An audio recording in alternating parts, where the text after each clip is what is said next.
El otro punto de interacción importante son los tumores del recto. Fíjense ustedes que en tumores neuroendocrinos la localización del tumor primario es muy importante. Yo me estoy abocando a los dos sitios que creo más interesantes y relevantes en la discusión con los gastroenterólogos. Cuando hablamos del recto, si ustedes comparan las distintas localizaciones, estómago, intestino delgado, colon, apéndice y recto, la mayor parte de los tumores en recto son tumores localizados, porque es uno de los sitios donde también se los encuentra en forma incidental. Y si uno habla del espectro, lo que implica esta enfermedad, las distintas formas de presentación, fíjense, en el apéndice suele ser a través de un cuadro de enfermedad inflamatoria o una apendicitis que por un hallazgo luego en la biopsia se encuentra. El recto sigue un patrón similar, aunque sin este cortejo de signo sintomatología por ser un hallazgo endoscópico. Existe el dolor abdominal o el síndrome carcinoide en el caso de los tumores del intestino delgado, algo raro en los tumores neuroendocrinos que den trastornos del estado general y deterioro del performance status, pero esto sí puede pasar en el colon, es decir que, fíjense ustedes, las distintas formas de presentación, las distintas características clínicas, por eso es muy interesante, y esto no es, quiere decir que no siempre se presentan con todo el cortejo de signos y síntomas que define el síndrome carcinoide. Por eso es muy importante tenerlo en cuenta. Acá ustedes tienen otra serie del grupo italiano donde la presentación de síntomas, los pacientes son asintomáticos en más del 50% de los casos y menos frecuentemente la presentación con sangrado o con cambios del hábito evacuatorio o dolor abdominal, síntoma absolutamente inespecífico. Nuevamente, en un resumen, una serie que evalúa la forma de presentación, fíjense en colon y recto, el dolor y disconfort y sangrado es mucho más frecuente, al igual que masa palpable o pérdida de peso en colon. Colon y recto no tienen nada que ver en la característica y definición de los tumores neuroendocrinos. Es como si fueran dos enfermedades distintas. El apéndice, como mencionábamos, asintomático o dolor, cuando son asociados a cuadros inflamatorios. Estos de las barras negras, justamente el prototipo de cuadro con signos, sintomatología y síndrome carcinoide es el carcinoide típico de intestino delgado. Y acá tienen ustedes lo que mencionábamos inicialmente en el caso del estómago con dolor, dispepsia y en algunos casos, pero menos frecuente, la presencia de sangrado. Es decir que las características clínicas son relevantes de acuerdo al tipo de tumor neuroendocrino. Esto es algo de lo que dicen las guías de la Sociedad Europea, las cuales tengo la posibilidad de participar y donde se definen algunas características a tener en cuenta. Estos tumores suelen ser pequeños, localizados en un marco variable desde el margen anal, habitualmente tienen glucagón y glicentina, o sea que no son los que liberan serotonina, por lo tanto rara vez van a causar un síndrome carcinoide. Si uno tiene un síndrome carcinoide con un tumor neuroendocrino rectal, algo falla en el diagnóstico.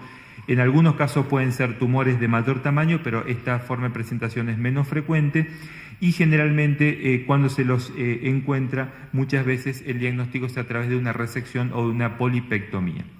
¿Cuáles son los problemas actuales de discusión con los gastroenterólogos en función a estos datos que estamos revisando? Claramente uno de los aspectos fundamentales es el diagnóstico y las modalidades diagnósticas que no tienen que ver con la cirugía. Y acá participan tanto con la realización de la endoscopía, con la ecoendoscopía, en algunos casos con la realización de estudios funcionales como el Octroscan, pero esto es un ámbito de discusión justamente para la correcta tipificación de esta enfermedad en los pacientes. Otro gran problema, el tamaño con el cual se presentan estos tumores hace que el diagnóstico en muchos casos sea realmente difícil. 55 a 70% de insulinomas menores a 2 centímetros, 38% de los gastrinomas menores a 1 centímetro, o sea que es realmente un desafío diagnóstico. Son pacientes que tienen síntomas, tienen síndromes funcionantes y donde no encontramos este tipo de tumores, o los carcinoides gastrointestinales de la submucosa del intestino delgado. Por lo tanto, hay que tener en cuenta en este caso la posibilidad y lo difícil que puede ser a veces el diagnóstico en este caso. Esto ustedes también lo conocen, las típicas localizaciones del gastrinoma. muchas veces de muy difícil diagnóstico, y en el caso nuestro es importante porque en más del 60% de los casos son tumores malignos. Esto es parte de la frecuencia en el primer y segunda porción del duodeno o en la cabeza del páncreas, y lo interesante es que, diferente al insulinoma, que en más del 90% de los casos son tumores benignos, estos están definidos por un comportamiento biológico totalmente diferente, y en 2/3 partes ya el diagnóstico es con metástasis. Es decir que todos estos puntos son importantes a tener en cuenta cuando estamos hablando justamente del diagnóstico. Y como dicen los americanos, el problema es obtener material del tejido. ¿Por qué? Porque de ese material, que muchas veces es de una citología y en el cual uno tiene que tener patólogos entrenados y establecer algunos criterios diagnósticos, nosotros debemos determinar algunos factores pronósticos: el índice proliferativo, el índice mitótico, las características o el material adecuado para una inmunistoquímica adecuado que nos permita obtener el diagnóstico. Es decir que cada vez, en función de esto, lo más importante hoy en día parece ser generar una red de trabajo donde el patólogo es fundamental por la tipificación de estas lesiones. El gastroenterólogo estamos viendo justamente por las características diagnósticas y para ayudarnos en muchos casos a detectar este tipo de lesiones, que no es sencilla por el tamaño. Los endocrinólogos en aquellos tumores funcionantes, el cirujano por supuesto como estrategia terapéutica, e inclusive los cardiólogos, porque los pacientes con síndrome carcinoides tienen complicaciones cardiológicas, la denominada enfermedad cardíaca carcinoide. Por supuesto, los estudios por imágenes. Simplemente les quería mostrar algunos datos de la experiencia local. En Argentina hay un grupo del cual yo formo parte, y nosotros tenemos algunos datos de un estudio observacional de tumores gastroenteropancreáticos en Argentina, que no es una base de registro, es un registro institucional, si lo queremos denominar de algún modo, donde tratamos de tipificarlos y de estratificarlos de acuerdo a lo que dicen las guías internacionales, con esta clasificación del NET G1, G2, claramente diferenciados del G3. Fíjense ustedes, en nuestra serie prácticamente el dolor abdominal es uno de los síntomas de presentación más importante, absolutamente inespecífico, lo que hace que en 2/3 partes de los casos, acá estamos hablando de todos los tumores neuroendocrinos,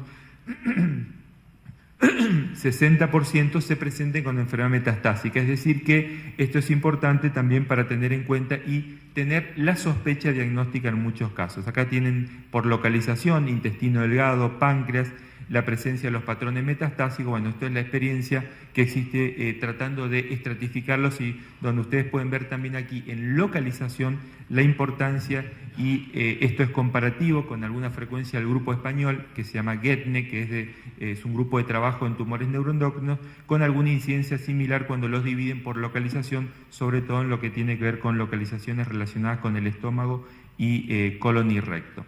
Datos de sobrevida, dato importante, fíjense, estos pacientes que nosotros les mostraba, en 2/3 partes de los casos debutan con enfermedad metastásica, tienen una sobrevida de 65 meses, es decir que más del 60% de los casos está vivo a 5 años, aún con presencia de metástasis hepática, algo que es muy poco frecuente para cualquier otra variante de tumor sólido. Y acá ustedes pueden ver, bueno, una de las características sin diferencias significativas de acuerdo al sexo, lo cual parece algo también que va en línea con lo que marcan las publicaciones internacionales.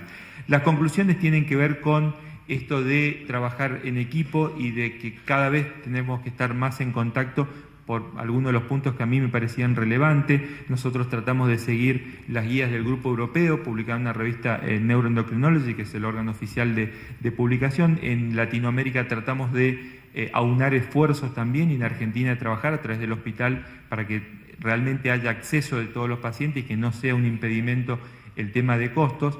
Y en función a esto existen las guías de las cuales nosotros tomamos mucho de los parámetros, las guías europeas de la Sociedad Europea, y acá repasamos simplemente esto que decíamos, que para simplificar un concepto muy importante en neuroendocrinos gástricos. El primero, que es un síndrome de disfunción poliglandular. Segundo, que la historia natural es la recurrencia local, no se mueren de la enfermedad, no dan metástasis, es muy poco frecuente, pero recaen localmente, por lo tanto tienen que tener pautas y parámetros de seguimiento endoscópico. Esto, digamos que es importante para tener en cuenta. Cuando tenemos el diagnóstico, en muchos casos, como son lesiones pequeñas, uno puede establecer estrategias de seguimiento.